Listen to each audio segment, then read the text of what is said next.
Assalamualaikum warahmatullahi wabarakatuh. Merdeka, selamat siang. Hari Minggu ini tanggal 23 Agustus 2020 di eh, di akhir penghujung bulan Agustus sebentar lagi ya. Udah masuk episode ke-40 di Golden Hour IG Live Series. Hari ini kita akan ngobrol sama salah satu kawan baik saya, seorang pejuang tentunya di era modern yang berbicara tentang narasinya adalah Pancasila begitu ya. Jadi apapun yang dibicarakan sama kawan ini bicara tentang pentingnya Pancasila dalam konteks modern saat ini, dan kita akan ngobrol sama Bung Cokro ya dengan topik Pancasila dan millennials. Nah, kita lihat apakah sudah bersama. Oh, oke, sudah bergabung.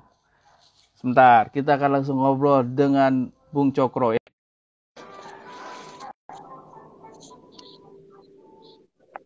Mudah-mudahan tidak ada halangan, tidak ada kendala teknis. Aduh. Selamat siang. Selamat siang, brother Merdeka. Merdeka, brother. Apa kabar? Di mana nih? Baik. Lagi di rumah, bentar lagi mau jalan sih. Abis ini mau jalan, ada rapat sama Ikatan Keluarga Pahlawan Nasional. Jadi, nggak jauh-jauh dari situ, bro, hubungannya. Oke, bro. Sebelumnya gue ngucapin thank you banget udah gabung di Golden Hour, akhirnya nyampe ke lo gitu ya, karena topik ini namanya banyak juga yang request begitu, karena nggak banyak anak muda yang bicara tentang narasi Pancasila dalam konteks sekarang. Nah, kita akan gali, tapi sebelumnya seperti biasa gue akan memperkenalkan siapa sosok Bung Cokro ini ke teman-teman yang mungkin belum kenal gitu ya. Sampai gue kenalin, diajak teman-teman Garudanya untuk ikut gabung juga, bro, biar rame. Teman-teman, beliau ini bernama lengkap RME Cokro Santoso, seorang pemuda yang tertarik untuk selalu berkecimpung di bidang ideologi Pancasila, nasionalisme, dan kebangsaan. Nah, Sohib ini biasa dipanggil Bung Cokro ya. Ntar kita tanya kenapa mau dipanggil Bung dan ciri khas dengan kopiah hitamnya gitu ya. Dan saat ini memimpin beberapa organisasi yang bergerak dalam pergerakan nasionalisme, diantaranya founder dan Dewan Pembina Gerakan Revolusi Pemuda atau Garuda, lalu Ketua Umum Ikatan Keluarga Besar Barisan Pelopor, Ketua Umum Institut Kepentingan Nasional Republik Indonesia, dan belakangan alhamdulillah bergabung menjadi sibling RF sebagai Ketua Bidang Ideologi Pancasila, Nasionalisme dan Kebangsaan di Rumah Milenials. Dan dari 2017, Bung Cokro ini mengkader anak-anak muda di Garuda sendiri yang awalnya 10 orang, sekarang sudah mencapai ratusan, sudah hampir 245 orang. Dan Bung Cokro ini adalah anak langsung dari Bapak Bangsa. Nanti cerita beliau langsung kita dengar, tapi biar afdol, beliau adalah putra dari seorang pejuang bernama Bapak Joyo Cokro Santoso yang merupakan anggota Kepanduan Bangsa Indonesia bersama Dr. Muwardi, pasukan berani mati Barisan Pelopor yang hadir dalam perumusan dan pembacaan naskah proklamasi 17 Agustus. Dan saat ini juga Bung Cokro aktif ya, bicara di berbagai forum sebagai narasumber, dan di Instagramnya juga udah mulai aktif gue lihat. Ada kalau ntar gue tagih, bro. Oh iya, ada merintah soalnya. Bagus, minimal udah mulai gerak. Oke, brother, kita mulai ngobrol. Bro, kenapa Pancasila? Kenapa lo mengambil narasi ini untuk bercerita sebagai jalur lo untuk mengabdi ke bangsa ini? Dan apakah memang narasi ini sifatnya identitas lo sementara, atau memang ke depan lo memang udah komitmen ngambil di sini fokusnya? Silakan, bro. Sebenarnya sih memang komitmen gue ya, bro. Lu kan tau lah, maksudnya dulu kan gue juga sebenarnya professional worker kan. Gue salah satu general manager di perusahaan asing sampai 2012. Nah, after itu ya gue benar-benar kayak memutuskan keluar dari zona nyaman gue. Karena gue ngeliat saat itu 2012, terus kok nggak ada yang meneruskan gitu ya. Kebetulan kan gue juga berhubungan dengan keluarga dari pahlawan nasional, dari perintis kemerdekaan dan lain-lain, kok banyak anak-anaknya atau cucu-cucunya kok yang keturunan biologis gitu ya, kok nggak ada yang do something nih buat Indonesia. Jadi disitulah akhirnya gue tergerak, gue bawa puasa juga waktu itu, dan akhirnya ya udah gue memutuskan untuk 100% di dunia nasionalisme. Sebenarnya gue dari 2008 itu sebenarnya sudah ke nasionalisme. 2008. 2008. Tapi di situ gue masih yang kayak 50-50 gitu, bro. Jadi kayak yang kalau diundang acara sebagai anak pejuang, oke, gue datang gitu ya. Tapi ya gue masih professional worker. Jadi itu kayak my second lah. Maksudnya ada sesuatu yang bukan terutama dalam hidup gue gitu.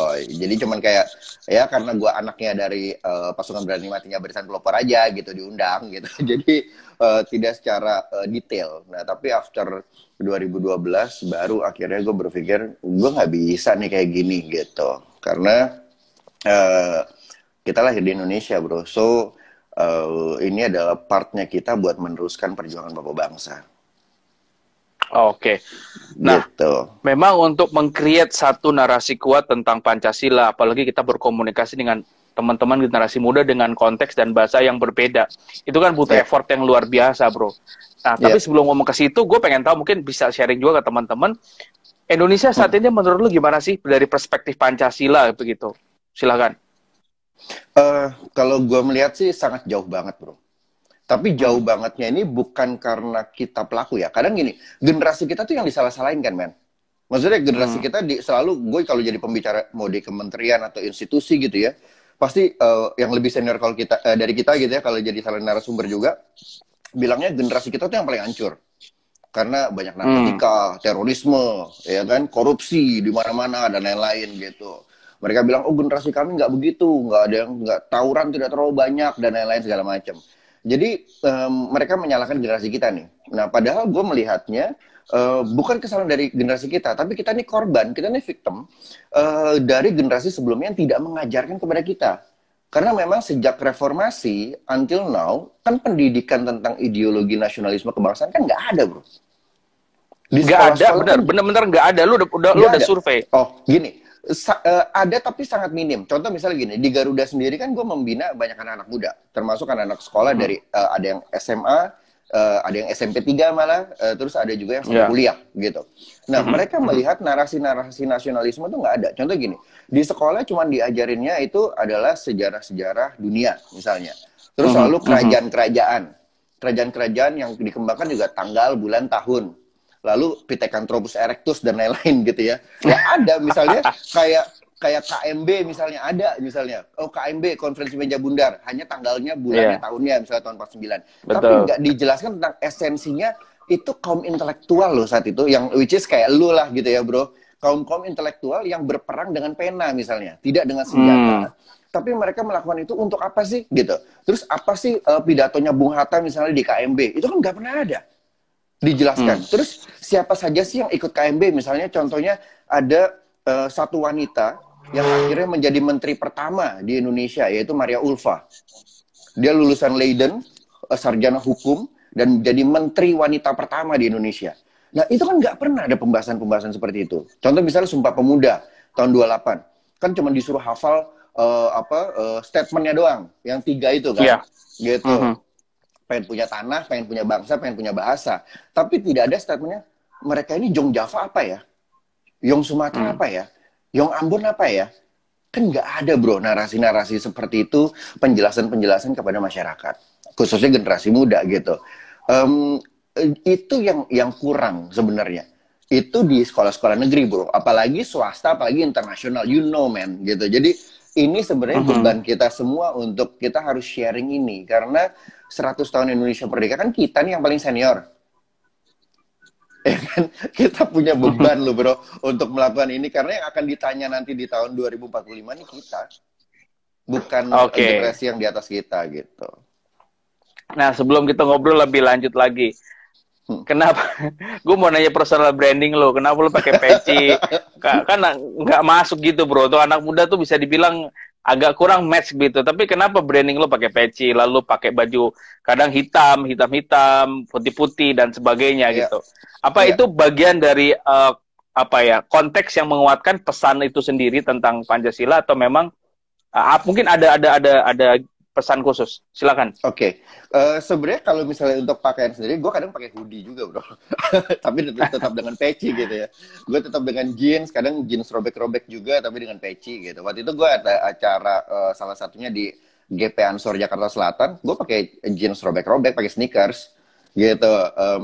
Tapi dengan peci tetap. Kenapa peci? Karena peci itu kan sebenarnya kan adalah icon apa ya? Kalau boleh dibilang tuh dulu tuh ikoniknya untuk generasi-generasi pemuda-pemuda saat itu sebagai apa ya, sebagai contoh buat mereka menggelorakan semangat untuk kemerdekaan, semangat untuk kebersamaan. Makanya mereka memakai peci. Jadi peci itu dulu itu adalah ikon pergerakannya mereka. Gitu. Nah, awalnya itu kalau ada yang mungkin gue bisa menjelaskan sejarahnya itu. Jadi waktu itu peci itu memang dipakai kebanyakan itu sama orang-orang yang keturunan Melayu gitu ya, di Indonesia saat itu Hindia Belanda namanya. Terus banyak juga orang-orang tukang jual sate, tukang jual makanan-makanan yang apa dulu kayak kalau sekarang kan gerobak ya, kalau dulu kan panggul ya bro. Zaman dulu kan panggul. Nah itu kebanyakan memakai itu. Nah waktu itu Bung Karno kan juga aktif di Jong Java. Nah, waktu di Jong Java itu kan kebanyakan dengan belangkon, dengan jasnya gitu ya, dengan kain luriknya dan lain-lain. Nah, waktu itu ada rapat di Jong Java itu tahun 20-an. Sebelum Sumpah Pemuda, itu sekitar tahun 26, 25, 26. Bung Karno lagi rapat di rapat Jong Java di Bandung waktu itu. Dia mencoba memakai peci. Awalnya dia sampai takut bro, untuk takut buat masuk ke ruangan itu. Dia sampai ada jadi di depan ruang rapat itu tuh ada tukang-tukang makanan gitu ya, ada tukang sate. Dia sampai ngumpet di situ bro. Sampai dia bilang di dalam hatinya, lu tuh pemimpin, lu tuh harus coba. Karena apa? Dia takut diejek. Karena kan kaum intelektual dulu tuh tidak memakai peci kebanyakan. Jadi kalau dulu tuh kaum intelektual kebanyakan pakai pakai belangkon, atau kalau keturunan-keturunan yang Indonesia bagian timur tuh memakai kayak topi koboi gitu. Topinya tuh yang kayak model kalau lu tahu lu nonton Godfather yang mafia itu. Nah, pakainya tuh yang kayak gitu-gitu. Nah, tapi Bung Karno akhirnya waktu itu bilang gua harus memberanikan diri. Ya udah akhirnya dia masuk ke dalam ruangan itu, pada kaget kan. Ini Soekarno ngapa-ngapain pakai kayak begini gitu. Dan tapi dia menyatakan bahwa ini adalah ikon pergerakannya kita, ikon perjuangannya kita. Kenapa saya memakai ini? Karena ini menyatukan antara kelas atas, kelas menengah, dan kelas bawah. Bahwa saya memakai jas, tapi saya memakai atribut dari kelas-kelas bawah, yaitu adalah peci, gitu. Nah, itulah yang Oke, bro, sebentar. Video lo kayaknya muter-muter nih. Hilang agak, cuman kedengeran suaranya aja. Seperti biasa nih. Bentar, bro. Tapi suara gue jelas ya? Suaranya jelas, suaranya aman. Gue mesti live dulu atau gimana ya? Coba live dulu, nanti masuk lagi. Oke. Ini seperti biasa nih teman-teman, seperti ini kita siang ini masih ngobrol sama Bung Cokro, bahas tentang Pancasila dan milenial, konteks kemudahan sekarang, dan banyak banget nih list pertanyaan yang akan saya mau tanya. Jadi teman-teman nanti bisa juga dengerin rekamannya kalau nggak sempat dengerin sampai full begitu ya. Oke, saya akan undang lagi Bung Cokro bersama kita untuk bareng. Oke, sebentar saya invite. Oke, udah. Nah, udah aman. Udah, beres. Oke. Nah, lanjut bro.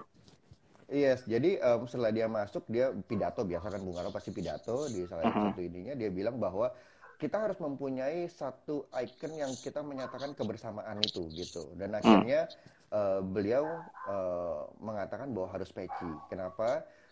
Makanya dia memakai jas, kan itu kan atribut boleh dibilang kaum intelektual saat itu, kaum berpendidikan. Yeah. Sedangkan kan kalau kelas bawah kan nggak bisa bro. Dulu kan sekolah itu disebutnya sampai kelas loro namanya, hanya boleh sampai kelas 2 SD. Kalau yang boleh bersekolah tinggi atau berkuliah itu kan orang-orang yang sudah misalnya keturunan ningrat atau misalnya keluarganya itu bekerja sama orang Belanda, dia baru dapat pendidikan yang lebih layak gitu. Nah, jadi Bung Karno tuh menyatukan itu semua konsep. Makanya kalau lu lihat di jadi it's a part of simbol perjuangan ya. Yes, betul. Makanya kalau lu lihat di tahun 28 foto-foto Budi Utomo nggak ada yang pakai peci, bro. Pakainya mereka kayaknya belangkon gitu. Nah, itu dirubah sama Bung Karno waktu tahun 25-26 itu, waktu dia berkuliah dan dia menyatakan ini adalah simbol perperangan kita terhadap kolonial dan lain-lain, dan ini juga mempersatukan kita dari kelas paling bawah sampai ke kita nih, kelas-kelas kaum-kaum intelektual. Dan you know what bro, akhirnya di tahun 28 waktu Sumpah Pemuda, itu mostly hampir semua memakai peci. Dan dulu kan peci kan yang jual nggak banyak tuh. Sampai ada yang model topi koboi itu digunting bibirnya bro, biar menyerupai peci. Serius. Dan kalau lu tahu itu, lu kalau mau baca itu tertulis di bukunya Bung Karno yang Cindy Adams. Ya, Cindy Adams. Yang Bung Karno penyambung lidah Adams. Nah, itu dia menceritakan tentang itu, yang penyambung lidah rakyat itu. Nah, dia menceritakan tentang dia waktu awal memakai peci. Itu tertulis di bukunya Cindy Adams. Oke, jadi itu ceritanya teman-teman ya, Bung Cokro pakai peci itu simbolnya. Bro, nah sekarang ini kita masuk ke narasi tentang Pancasila yang perlu untuk terus diingat oleh anak muda. Mungkin lu bisa ceritain perjalanan lu sharing dari sekolah ke sekolah. Apa cerita-cerita menarik dari situ yang lu bisa jadi inspirasi buat teman-teman yang dengerin. Bahwa ini loh ternyata kalau memang teman-teman itu kondisinya kayak gini sekarang. Nah, ketika mereka tahu mereka jadi gimana dan apa cerita yang wow-nya selama lu sharing selama ini, bro. Bertahun-tahun tentang Pancasila kemana-mana. Oke. Kalau di sekolah atau di kampus ya, beberapa kali kan gue juga sempat jadi pembicara di UI juga gitu ya. Malah di UI di FIB lagi, Fakultas Ilmu Sejarah gitu ya. Nah, mereka tuh sebenarnya dari anak sekolah sampai kampus gitu ya, mereka tuh sebenarnya sangat kritis bro. Beda dengan generasi kita nih. Kan generasi kita nih generasi terakhir yang menerima pendidikan Pak Harto lah gitu ya. Iya, betul. Nah, terlalu doktriner gitu. Kita nggak bisa tuh menilai kalau misalnya udah A ya A gitu kan, kita nggak boleh keluar dari itu. Kalau nggak ya ujungnya disetrap lah pasti kita di depan kelas kan gitu. Kalau mereka tuh tidak, dan mereka itu sebenarnya lebih kritis. Tapi pertanyaan mereka, Kak, kita tuh nggak dapet berita-berita yang sebenarnya tuh seperti apa.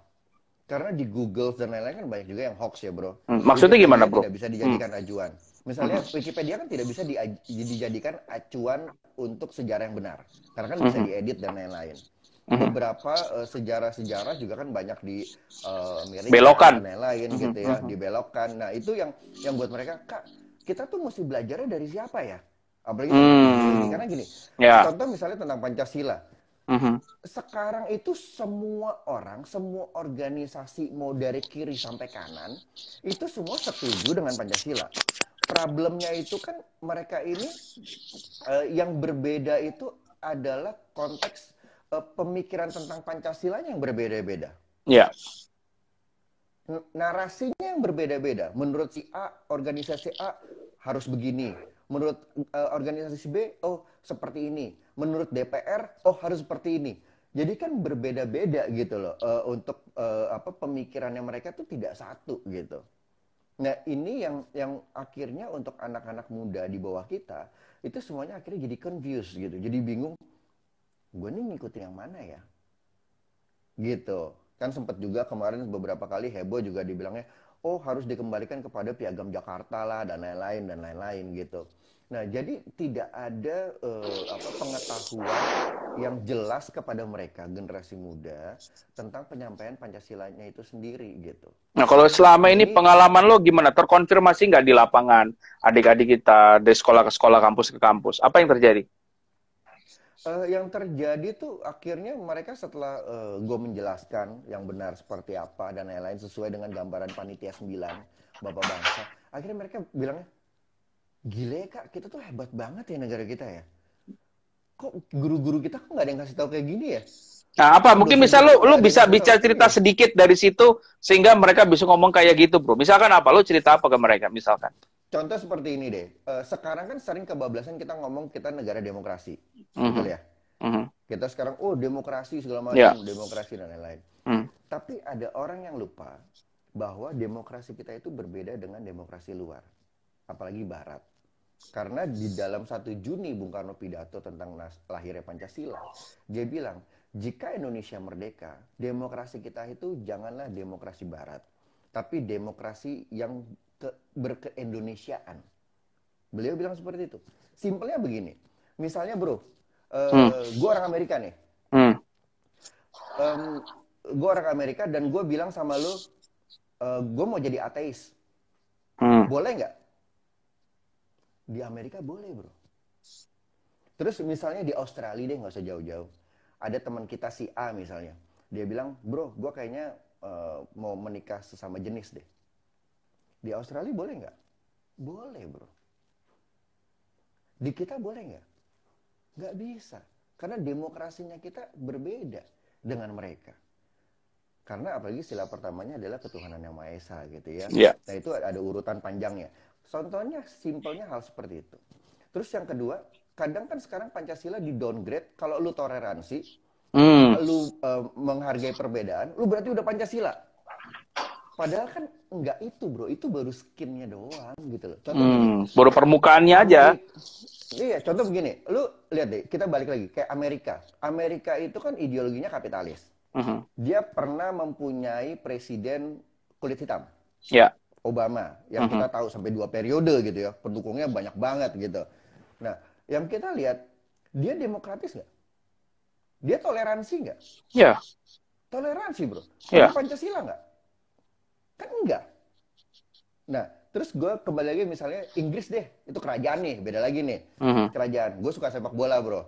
Kalau lu lihat misalnya sepak bola di Inggris, kan ada yang pakai baju negara Inggris, misalnya kayak zaman dulu ada Ashley Cole, sekarang ada Sterling di Manchester City, kulit hitam, tapi mereka warga negara Inggris. Mereka toleransi nggak? Mereka berbeda-beda nggak? Kan berbeda-beda. Yeah. Tapi Inggris dengan ideologi kerajaan pakai Pancasila nggak untuk bisa menjadi toleransi? No. Enggak. Nih, ini yang lebih deep-nya lagi ya bro. Kita lihat Kuba deh. Kuba itu kan kalau lo tahu Che Guevara kan bukan asli orang Kuba, ya kan? Nah, dia memerdekakan negaranya bersama Fidel Castro dan ideologinya komunis. Dan di sana itu ada 3 ras yang terbesar. Yang pertama itu adalah suku kulit putihnya. Terus yang kedua itu yang Hispanic gitu ya, yang kulit seperti orang-orang Spanyol. Yang ketiga kulit hitam. Dan di sana toleransi nggak? Toleransi bro. Gitu. Malah di sana sekolah aja dari TK sampai kedokteran gratis. Perlu Pancasila nggak? Nggak perlu.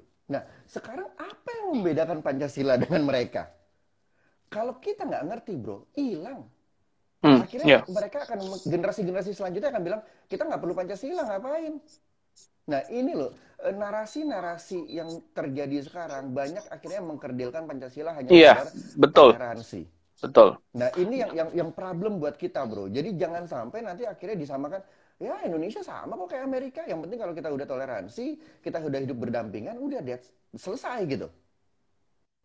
Nah padahal Bapak Bangsa nggak mengcreate dasar negara hanya karena toleransi dan beragaman doang gitu loh. Nah itu yang gue jelaskan. Dan setelah gue menjelaskan panjang lebar itu, mereka baru kebuka gitu loh bro. Kayak, oh iya ya kita beda ya. Gitu. Ada yang salah satu value yang kita punya sebagai Indonesia yang orang lain nggak punya. Gitu.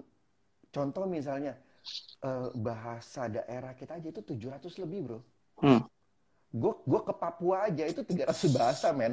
Dan itu beda-beda. Beda misalnya kayak di Jawa gitu ya. Lu Cirebon, Jawa Tengah, Jawa Timur bahasanya hampir mirip-mirip gitu ya. Kalau di Papua itu beda sekali bro. Lu ngomong itu beda lagi gitu ngomongnya gitu. Jadi konteksnya ini Indonesia sangat luar biasa. Dan Bapak Bangsa sudah menyatukan Indonesia. Itu bukan sesuatu mudah bro.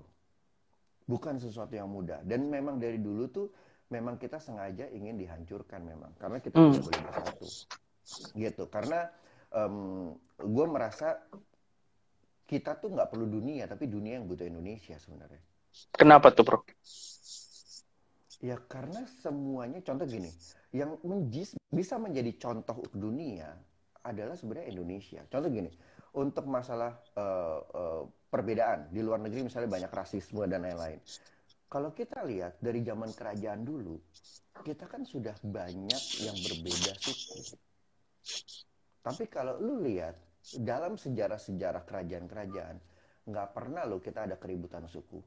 Yang ribut itu antara keluarga untuk mengejar terah untuk menjadi raja.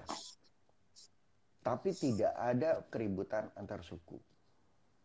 Terus misalnya untuk perbedaan agama, dari dulu kita udah berbeda agama, men. Yep. Contoh gini, Amerika didirikan, pertama mereka pendatang. Mereka menghancurkan suku-suku asli. Dan kedua, mereka mayoritas hanya satu agama. Waktu mereka mendeklar itu ya, George Washington dan kawan-kawannya saat itu. Dan mereka adalah prajurit. Mereka militer. Nah kita, pertama, kita bukan pendatang. Semua ini adalah suku asli. Asli. Yang menempati tempat itu. Asli yang menempati tempat itu. Tidak ada yang pendatang. Nah kedua, mereka itu berbeda agamanya. Kalau lu lihat di BPUP, itu lu mau suku apa? Suku Tionghoa ada 4 orang. Suku dari Arab, keturunan Arab ada. Suku dari keturunan Belanda ada. Ya kan, Douwe Dekker di situ gitu kan. Siapa? Kalau gue paling nggak suka ngomong pribumi non pribumi ya. Bumi Putra gitu ya. Kaum Bumi Putra ada juga gitu ya. Dan karena bapak bangsa dari dulu tuh tidak pernah membicarakan kata pribumi. Mereka selalu bicaranya kaum Bumi Putra. Nah lalu di sana juga contoh Panitia 9. Ada salah satu agamanya Kristen kok. Dan itu adalah Amaramis gitu ya. Lalu dari 9 tokoh Panitia 9 juga sebagian besar adalah ulama-ulama. Jadi yang menyatukan Indonesia itu adalah kaum keagamaan dengan kaum kebangsaan. Iya, kita dibangun oleh perbedaan itu sendiri. Nah, kalau ngomongin konteks pemahaman Pancasila di kalangan anak muda itu gimana, Bro? Yang tadi gue tanya, lu keliling-keliling sekolah, kampus. Apa pemahaman mereka tentang Pancasila konteks sekarang tuh apa? Pemahamannya sih sebenarnya mereka itu melihat pemerintah tuh terlalu menjelimet untuk membicarakan tentang Pancasila. Sebenarnya Pancasila kan gini ya, Pancasila tuh nggak bisa bro. Misalnya gini, lu melakukan Pancasila awalnya itu tiba-tiba, oh gue pengen Indonesia bersatu gitu, oh gue pengen sila ketiga gitu, itu nggak bisa men. Ini hebatnya bangsa yang kita kadang nggak sadar ya. Lu tahu Sumpah Pemuda ya? Kita flashback dulu deh Sumpah Pemuda. Waktu mereka statement, lu lihat nggak ada sesuatu yang important buat generasi mereka. Pertama itu mereka kan tidak minta pengen punya bahasa. Yang pertama mereka ucapkan mereka pengen punya apa? Tanah kan? Tanah. Karena waktu itu mereka tidak punya tanah. Mereka dijajah saat itu. Nah, setelah mereka punya tanah, akhirnya baru mereka punya bangsa yang mendiami tanah tersebut kan. Yeah. Nah, setelah mempunyai suatu bangsa yang menyatukan mereka semua dari perbedaan suku-suku itu adalah apa? Bahasa. Nah, ini sama sistemnya, strukturalnya sama dengan Pancasila. Lu nggak bisa melakukan persatuan tanpa lu melakukan sila pertama dan sila kedua terlebih dahulu. Jadi yang dibangun untuk bangsa Indonesia, pertamanya itu adalah memang sila pertama itu adalah morilnya, adalah akhlaknya. Kalau misalkan kita mengacu ke Indonesia Raya, bangunlah jiwanya dulu ya, jiwa baru raganya, begitu. Betul. Jadi kalau misalnya dulu Bapak Bangsa tuh Panitia 9 bilang sila pertama itu adalah moral. Sila kedua sampai sila kelima itu adalah politik negara. Yang pertama itu bukan politik. Yang pertama itu adalah moral kita sebagai bangsa Indonesia. Makanya kalau misalnya lu bro, iman lu udah kuat, jiwa keagamaan lu sudah kuat, mungkin nggak lu korupsi? Insya Allah enggak. Mungkin nggak lu menghina agama lain misalnya. Mungkin nggak lu menghina suku lain. No, karena apa? Di agama kita diajarkan bahwa perbedaan itu yang menciptakan juga adalah Tuhan. Gitu. Nah, dari situ kalau kita sudah kuat imannya kita sebagai bangsa Indonesia yang berketuhanan, yang saling hormat menghormati satu dengan lain, akhirnya baru bisa lu maju ke step kedua, bro. Yaitu adalah lu lebih adil dan lebih beradab sebagai seorang manusia Indonesia. Karena apa? Iman lu kan udah kuat. Jadi lu akan lebih adil sama orang-orang. Lu akan lebih beradab. Karena kan perbedaan kita sama binatang itu kan sama-sama punya otak. Tapi yang membedakan itu kan akhlak. Kita akan lebih beradab menjadi seorang manusia. Nah, setelah lu sudah lebih adil dan lebih beradab, lu baru bisa menyampai ke sila ketiga. Lu baru bisa menyapai persatuan itu sama teman-teman lu, lingkungan tetangga lu, sama lingkungan pekerjaan lu. Lu baru bisa mempersatukan semua elemen yang ada di sekeliling lu. Kenapa? Karena lu udah lebih adil dan lu lebih beradab sebagai seorang manusia Indonesia. Nah, setelah lu bersatu, kalau kita ya kadang kita kalau keluarga aja adik kakak aja sering ribut kan, bro. Nah, sama manusia Indonesia juga pasti suka ada ribut. Nah, kalau kita ribut karena kita sudah bersatu, yang kita lakukan saat kita ribut antar saudara, yang kita lakukan adalah apa? Musyawarah, bro. Ya. Mufakat.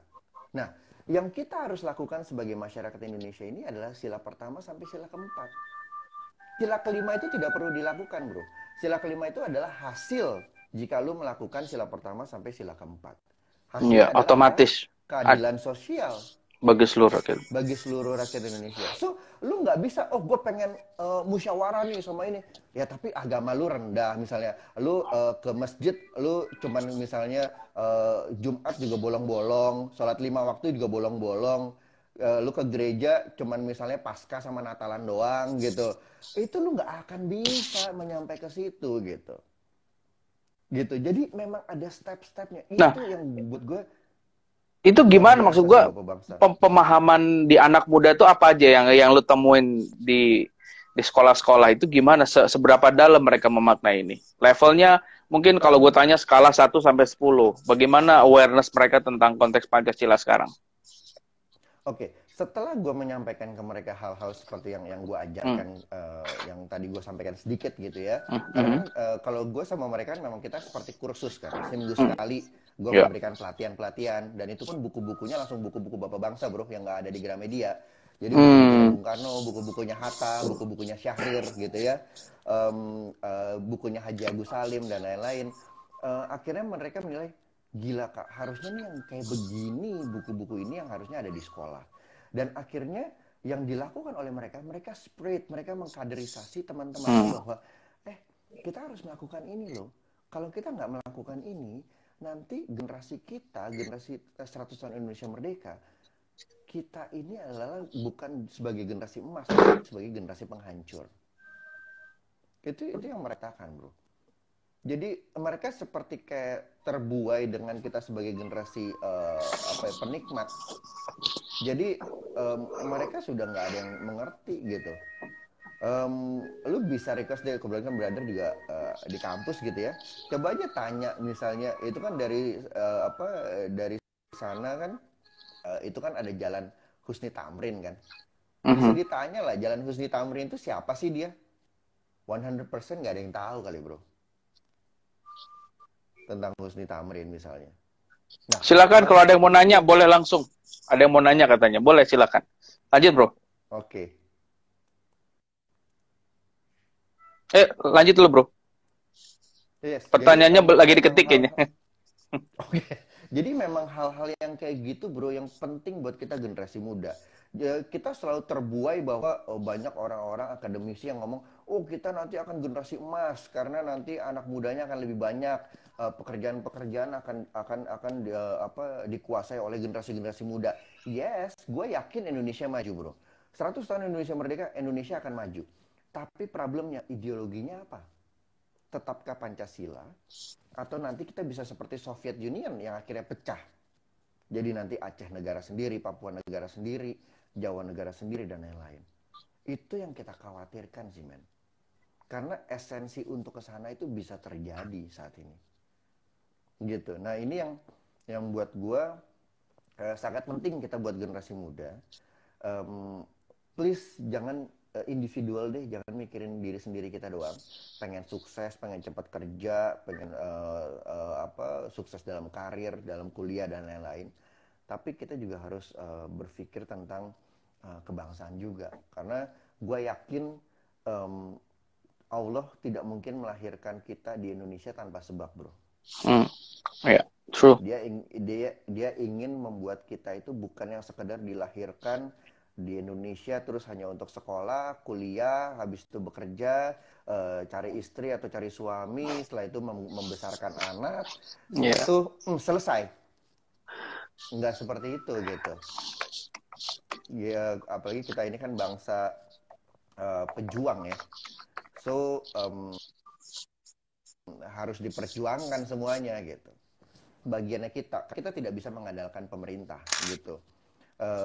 Bagian yang paling penting juga kita harus ikut mengembangkan itu. Makanya gue rasa Rumah Milenial sudah melakukan itu konteksnya dalam hal kebangsaan gitu. Hanya pendalaman tentang ideologi nasionalisme kebangsaannya itu juga di dalam konteks Rumah Milenial juga harus mengerti juga tentang itu. Jadi jangan sampai, karena gini, banyak generasi kita tuh dekat dengan seseorang hanya karena cuman ada maunya atau ada transaksional. Iya, itu yang terjadi sekarang.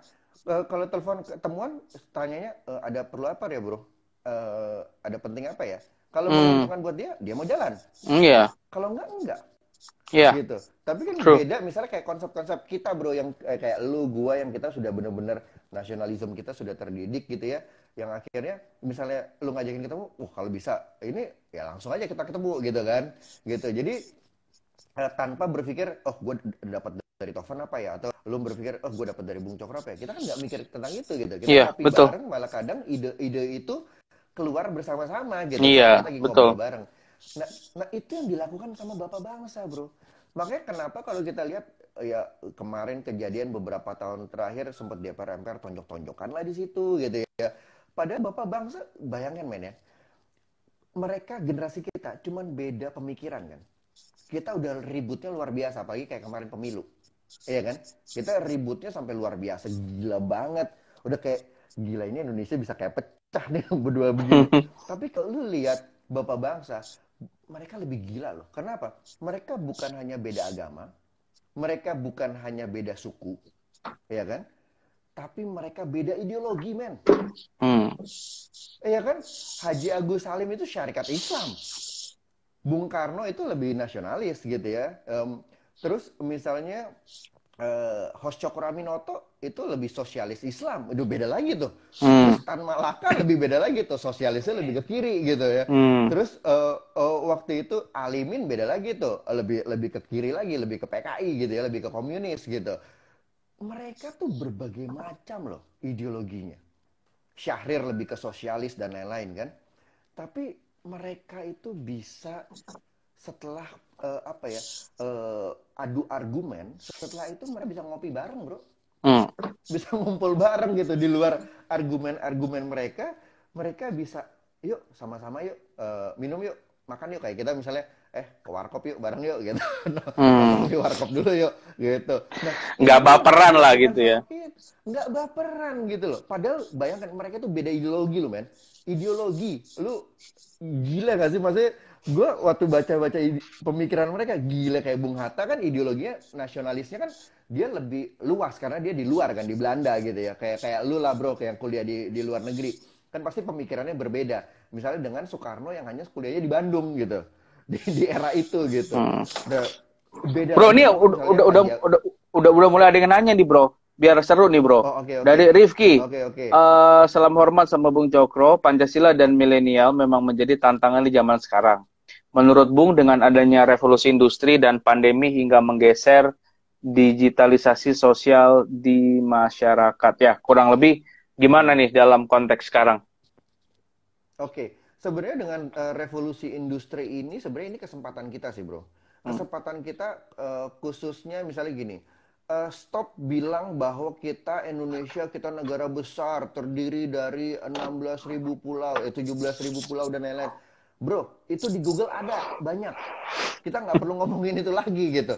Yang penting misalnya, contoh misalnya gini, kebetulan misalnya gue keturunan dari Jawa Timur gitu ya, yang gue dari Banyuwangi. Kita tahu nggak, misalnya kayak bro kan dari Padang ya bro, ada Padangnya ya. Nah, Gue Cirebon, istri yang Padang. oh Cirebon, oke. Nah, misalnya lu Cirebon, lu tahu nggak di dalam tanah di Cirebon itu sebenarnya terkandung apa di dalamnya? Sebagai generasi muda, energi security kita harus mengerti itu.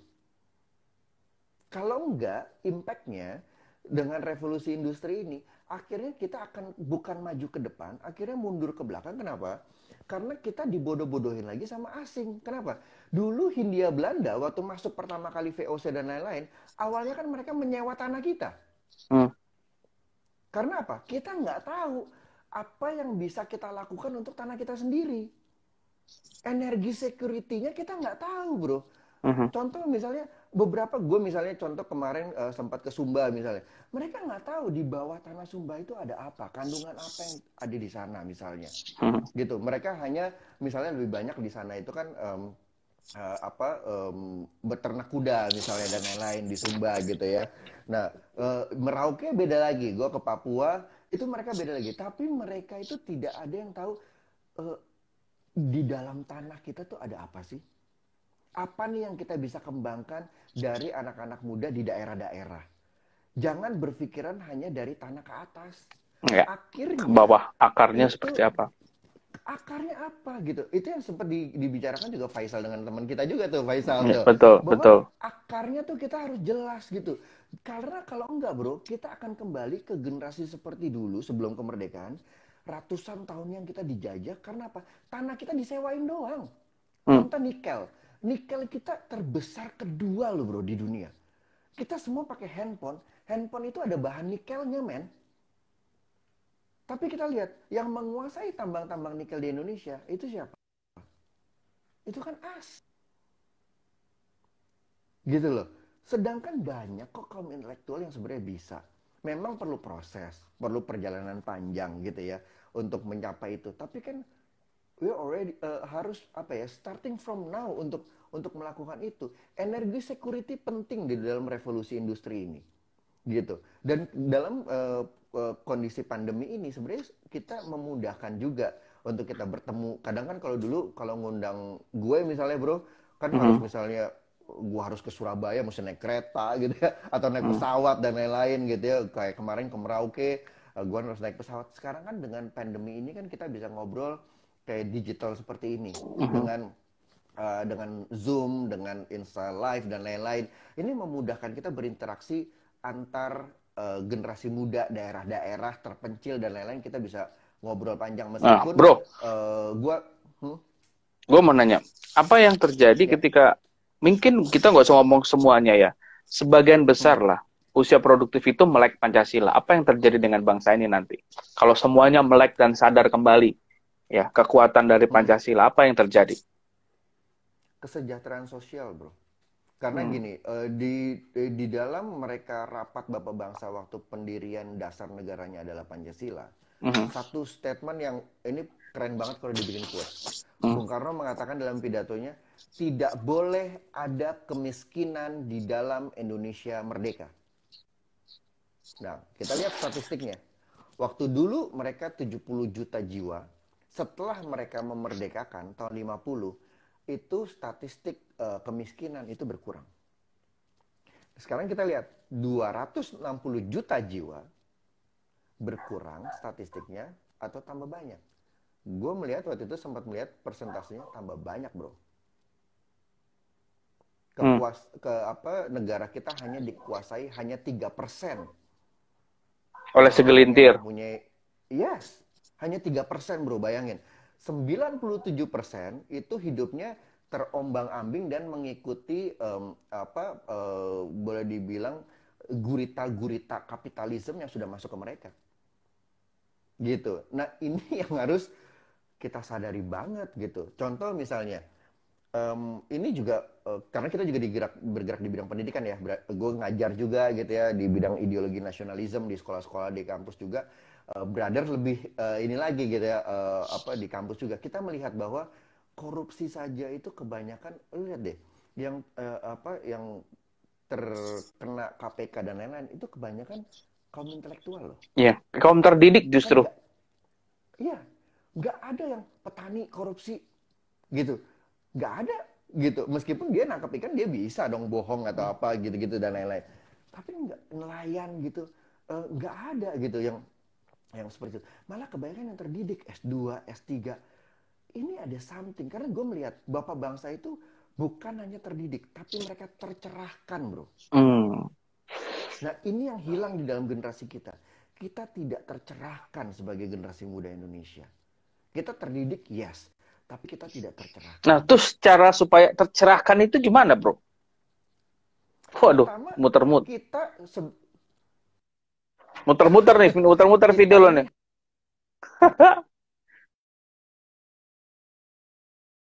Putus-putus sekarang. Oke, Lev, kita undang lagi. Nah, ini tinggal 10 menit terakhir, ada pertanyaan-pertanyaan pamungkas yang saya mau tanya nih. Oke, saya akan invite lagi Bung Cokro untuk bergabung. Terima kasih teman-teman yang masih bergabung sore hari ini. Kita akan invite lagi Bung Cokro, sepertinya terputus gitu ya. Jadi Bung Cokro ini adalah putra kandung langsung dari salah satu pahlawan nasional yang ketika itu ada di panitia perumusan naskah proklamasi Republik Indonesia. Nah, ini sudah bersama kita kembali. Semoga tidak ada halangan. Bro, nah, bro, sebentar. Aduh. Ini kan kita tinggal 10 menit terakhir. Nah, gue ada pertanyaan yang mungkin lo jawabnya 1 menit, 1 menit, biar dapat semua. Nah, ini karena mepet banget, waktunya cepet banget ini. Nah, pertanyaan yang paling dari tadi apa yang gue tanya adalah, kan lo nih, ya alhamdulillah lah, puji Tuhan secara garis lo adalah salah satu putra kandung yang memang dinyatakan sebagai pahlawan ya di balik proklamasi Republik Indonesia, bacaan teks proklamasi Republik Indonesia. Pelajaran terbaik apa dari bokap lo? Dan cerita yang harus diketahui banyak orang, banyak teman-teman dari perjuangan, terutama ketika almarhum bokap dan Bung Karno dan para pahlawan yang ketika itu memerdekakan bangsa ini. Apa pelajaran terbaik yang lo dengar langsung dari kuping orang tua lo? 1 menit aja. Pertama itu, singkat aja bahwa bokap pernah mengatakan bahwa sebagai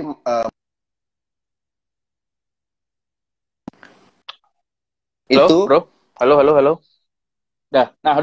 Ya, dah. Halo, bro. Ya, jelas suara gue. Udah. Bokap pernah bilang kesuksesan kita sebagai masyarakat Indonesia bukan dilihat kalau lu punya mobil mewah, lu punya uang banyak, lu punya rumah mewah dan lain-lain. Bukan itu. Tapi yang dibilang kesuksesan itu kamu baru dikatakan sukses jika di radius 100 meter dari rumah kamu tidak ada orang susah. Tidak ada dari 100 meter kamu tidak ada orang yang tidak bisa bersekolah. Itu baru kamu sukses. Nah, ini menarik itu ya, yang penting. Ketika kita sebagai anak muda saat ini, di konteks zaman saat ini, punya tanggung jawab sosial. Ada namanya istilah personal social responsibility. Bahwa each one of us yang punya pendidikan bagus, itu punya tanggung jawab sosial minimal menyelesaikan isu sosial yang ada di sekitar lingkungan hidup, lingkungan terdekat kita. Dan tadi ternyata terkonfirmasi, itu udah pesan penting dari Bapak Bangsa, bahwa memang kalau bisa, kalau lo mau menjadi pahlawan, ya salah satunya mulai dari lingkungan terdekat, begitu ya? Oke, kurang lebih seperti itu. Ini putus kembali. Udah. Iya, betul. Kita ya, bro ya. Oke, nah pertanyaan selanjutnya adalah, apa yang menjadi mimpi besar lo ke depan dengan gerakan lo sekarang? Lo ada Garuda dan lo aktif di berbagai macam kepanitiaan, kesejarahan, berinteraksi langsung dengan senior-senior kita ya, baby boomers yang memang part of the founding fathers begitu ya. Apa mimpi besar lo ke depan lewat ikhtiar lo ini, bro?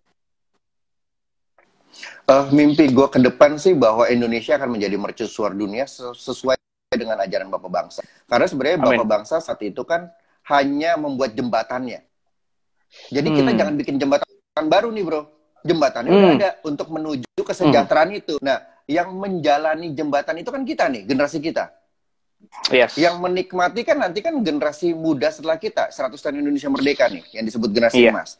Nah, betul. jadi kita udah konteksnya mereka sudah bikin jembatan, kita lalui jembatan itu. Jangan kita berusaha untuk kita lebih pintar dari mereka atau minterin mereka, seakan-akan kita lebih hebat, kita bikin jembatan baru. No, true. Udah selesai. Yang lalu ideologi, dasar negara dan lain-lain, udah jangan dirubah gitu.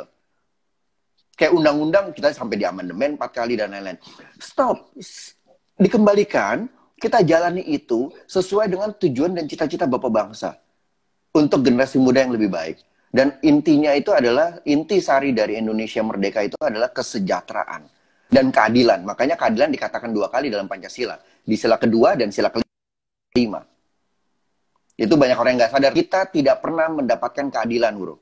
Sebagai lu kaum intelektual aja, gue yakin di dalam hidup lu sampai sekarang banyak keadilan di dalam pendidikan.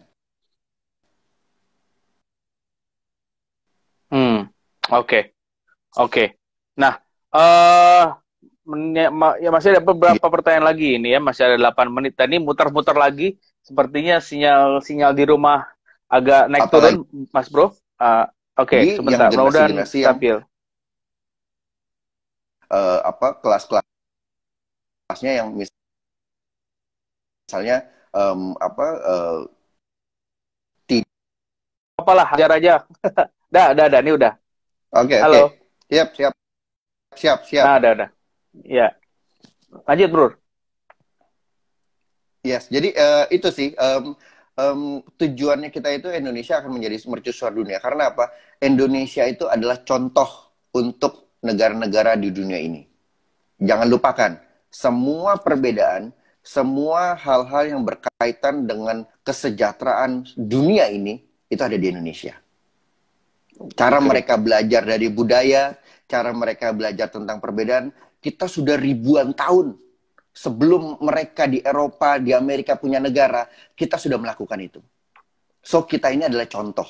So, kita harus berperilaku yang baik, melakukan sesuai dengan ajaran Bapak Bangsa, karena kita ini adalah contoh dan simbol untuk masyarakat dunia. Menarik banget. Nah, sekarang 2 pertanyaan pamungkas. Yang pertanyaan pertama adalah imajinasi lu untuk Indonesia, Bro. Oh, ini menarik ya. Ini lu punya 2-3 menit untuk ngomongin imajinasi lu apa? Karena secara visualisasi ibarat kita mau kemana itu buat gua masih belum jelas, belum clear. Bangsa ini mau dibawa kemana? Iya besar, iya berbagai macam potensi yang ada, tapi mau dibawa kemana? Dan apa yang kita mau reach? Nah, kalau dari imajinasi lu sendiri, misalkan let's say 15, 20, bahkan mungkin ngomongin nanti 2045. Apa yang jadi imajinasi lo, Bro? Tapi sebelum dijawab, nih di gua masih muter-muter nih. Takutnya nanti statementnya nggak kedengeran. Halo. Oke, Bro. Halo. Wah, left. Ya. Tadi pertanyaannya kita akan dengar langsung dari Bung Cokro. Sepertinya jaringannya terganggu. Kita penasaran nih, apa jawabannya? Apa yang menjadi imajinasi Bung Cokro untuk Indonesia di masa depan? Sesaat lagi. Kita akan undang lagi, sesaat lagi, kita akan undang Bung Cokro masuk dan ngobrol lagi bareng kita. Selamat sore untuk teman-teman yang masih gabung. Salam kenal Mbak Dian, Yanti, dan Rahmat ya. Ini profil picture IPB ya. Selamat IPB menjadi kampus terbaik di Indonesia. Salam buat Pak Rektor. Oke, Bung Cokro, semoga tidak ada halangan. Untung ngelek-ngeleknya udah mau habis nih. Bro, kenapa bro? Tuh. Waduh, gue kayaknya di rumah di mana, lagi di gua mana gitu. Langsung aja imajinasi lo. Yes. Imajinasi gue sih sebenarnya gini ya. Kedepannya itu gue ingin merasakan semua masyarakat Indonesia sejahtera. Kita tidak bisa menyatakan semua sama rata gitu ya, seperti kalau nggak komunis dong bro gitu ya, nggak gitu konsepnya. Tapi semuanya sejahtera, cukup makan, cukup pakaian, dan cukup tempat untuk bertempat tinggal gitu, dan cukup pendidikan pastinya. Karena kita lihat juga sekarang kita seperti kayak flashback kembali ke masa lalu yang bagaimana kalau lu punya duit, lu keturunan orang-orang yang besar, lu baru bisa berkuliah yang bagus, yang keren. Kalau enggak, lu lupakan itulah, lu ambil SMK dan lu akhirnya bekerja gitu. Ini bukan dari konsep Bapak Bangsa. Ini yang harus kita juga share ke masyarakat bahwa yuk kita bersinergi yuk bersama-sama yuk apa yang kita bisa bantu dari golongan misalnya middle high end untuk membantu middle low class misalnya untuk bersama-sama tapi tidak secara bantuan sosial tapi secara relationship itu yang tidak banyak terjadi. Bagaimana kita lihat karena gue di grassroots bro, gue melihat contoh mereka generasi muda yang di middle low class gitu ya, mereka nggak pernah ke mall bro, mereka nggak tahu yang namanya Starbucks, mereka tahu Starbucks tapi itu barang mahal buat mereka. Mereka hiburannya itu pasar malam bro, mereka nggak pernah ke mall. Kenapa? Mereka bilang ke mall parkir motornya aja udah berapa duit bung, dia bilang, belum makannya, belum ngapa-ngapainnya, mereka tidak merasakan itu. So, kayak bangunan-bangunan mall dan lain-lain, itu untuk apa? Untuk siapa? Nah, jadi kita harus, apalagi di 75 tahun Indonesia Merdeka, yuk bro, kita sama-sama generasi muda, kita membuat generasi muda Indonesia, apapun golongannya, apapun kalangannya, mereka merasakan arti menjadi Indonesia dan rasa memiliki Indonesia. Karena banyak generasi muda akhirnya tidak merasakan keindonesiaan dan merasa memiliki Indonesia. Malah mereka merasa ditekan oleh negara ini. Merasa, aduh, gue kok nyesel ya kayak lahir di Indonesia gitu loh. Semuanya hidup dengan berat, cari pekerjaan sulit, sekolah, juga pendidikan juga sulit dan lain-lain. Jadi kita harus ke depannya, generasi kita nih bro, ini beban kita nih. Sama seperti beban, gue melihatnya kalau Faisal bilang, ini yang kita lakukan sekarang ini sama seperti yang Bung Karno, Bung Hatta lakukan di tahun 20-an. So, exactly the same, nanti 100 Indonesia Merdeka 2045 akan terjadi seperti declare proclaim lagi gitu loh. Seperti tahun 45, bagaimana kita sebagai tokoh-tokoh nanti, gue yakin brother juga pasti akan menjadi tokoh di tahun 2045, pasti akan banyak tuh masanya, ya kan? Sekarang aja masanya di LSPR tuh banyak banget kan. Bukan toko beras, toko sembako gitu maksudnya. Jadi ini salah satu yang penting buat kita bro. Bukan hanya kita pintar hanya dengan akademisi, dengan keahlian kita, tapi kita harus memasukkan intisari dari Pancasila itu di dalam pekerjaan kita, pemikiran kita dan lain-lain. Kalau enggak, 1 menit terakhir bro. 1 menit terakhir, pesan terbaik lo untuk 3 ya. Untuk adik-adik yang sekarang masih kuliah, masih sekolah, kuliah, dan kita sebutnya dengan centennials atau alpha dan sebagainya. Lalu untuk kawan-kawan kita sepantar dan senior kita. 1,5 menit maksimal sebelum mati sendiri. Oke. Yang pertama untuk anak-anak yang di bawah kita, terus belajar, gali pendidikan sejarah dan ideologi langsung dengan orang-orang yang tepat, gitu. Banyak baca literasi sejarah karena sekarang juga pembuatan buku tergantung titipannya, gitu. Jadi benar-benar harus belajar langsung dari sumber yang tepat. Makanya bokap pernah bilang dulu, kalau kamu mau mempelajari sesuatu harus dengan sumbernya. Kalau kamu mau mencari tahu tentang Isa Al-Masih, kamu belajar Alkitab. Kalau kamu mau mencari tentang Nabi Muhammad, ya belajar Al-Quran. Gitu. Kalau kamu mau yang mencari untuk sepantar, Pancasila, bro. Nah, kalau untuk yang sepantar, please lakukan sesuatu, apapun yang kita lakukan itu sesuai dengan gambaran dan corak dari Pancasila itu sendiri. Kalau lu nggak ngerti Pancasila, lu belajar dulu deh. Jangan sosok ngomong Pancasila ke depannya. Yang lu lakukan akhirnya bukan mengembangkan Pancasila, tapi mendowngrade Pancasila. Lu belajar dulu deh, gitu. Asik, belajarnya sama Bung Cokro. Oke, untuk senior-senior kita. Stop blaming kepada generasi kita, bahwa kita generasi yang paling hancur, generasi yang paling